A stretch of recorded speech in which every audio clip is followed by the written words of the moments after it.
Compass Real Estate.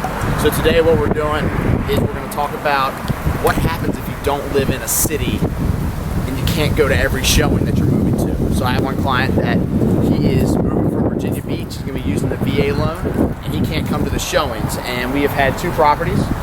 Right now we're here at 1429 New Jersey that he's interested in. It's a 2-unit building. He's going to live in the upper level, rent out the basement, but he can't see it. So what I'm going to do is I'm going to do a walkthrough video for him and send him some numbers. Come on in. So this is the biggest thing, is getting the code as a real estate agent. They never make it easy.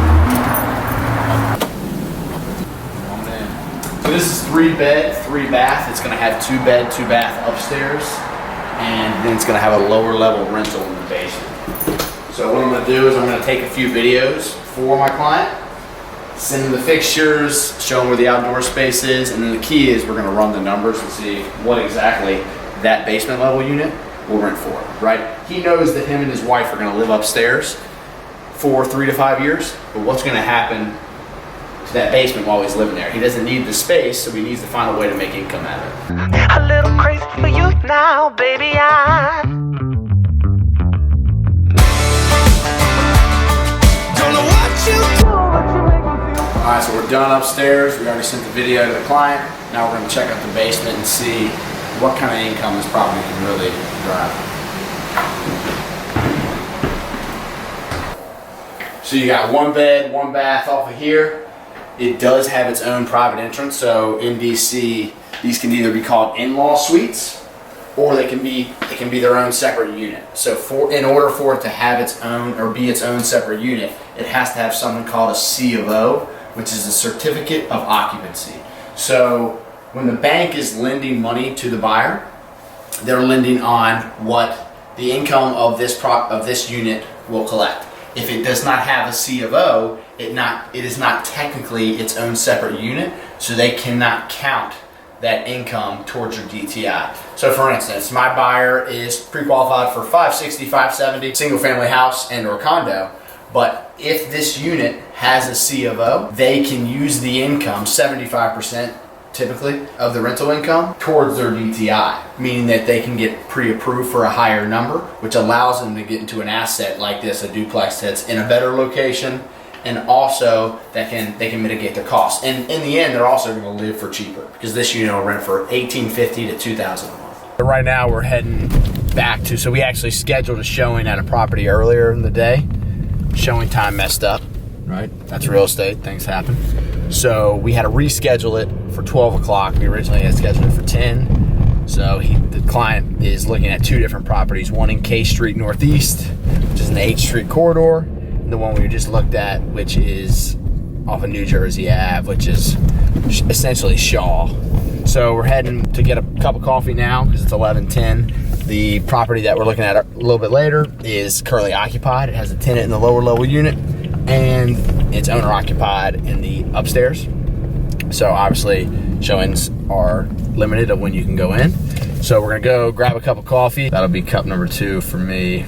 And then we'll go check out that property. And really it's back to the admin stuff. You know, sometimes you gotta do the little details that you don't like to do. And that's what I have to do. I have to get caught up. Actually heading this weekend, I'm heading to Bridgewater. I went to Bridgewater College, played football at Bridgewater College. Go Eagles. And they are right now, they're undefeated. They're 8-0, and they're playing for the ODAC championship, conference championship. So class of 2014 is coming to Bridgewater to you this weekend. Hopefully they don't disappoint. They're playing Randolph-Macon out of Richmond. It's gonna be a good game. That's why I have to do all the admin today.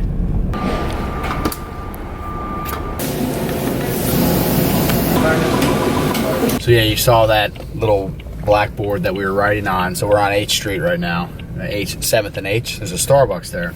And about 6 months ago, I came down here and, you know, I coffee shop hop. I went to that Starbucks and it was really quiet. And I found out that it is a primarily deaf Starbucks, right? So everybody's speaking in sign language. They cannot hear, so they cannot take your order. So you have to write your order down on the blackboard, which is pretty cool, right? Because the reason that it's located here is because Noma Gallaudet, which is the College of the Deaf and Blind, is right down the street, right? So that's where a lot of the students would go to study, is that Starbucks. It just shows you that pretty cool to live in Washington, D.C.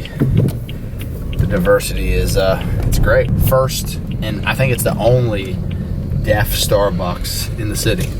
Pretty cool. It's got a nitro cold brew with sweet cream. Stuff's pretty good. $5 though. $5 for this.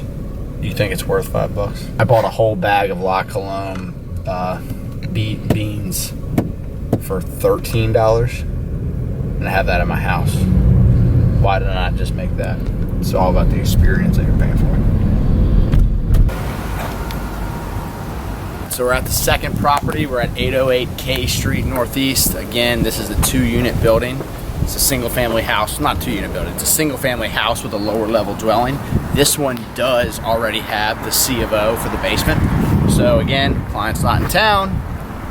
He wants to see this property. We're gonna take a look, do some walkthrough videos, and see what he thinks. This one is $950, so it's 3-bed, 3.5 bath, $950,000. Let's go take a look.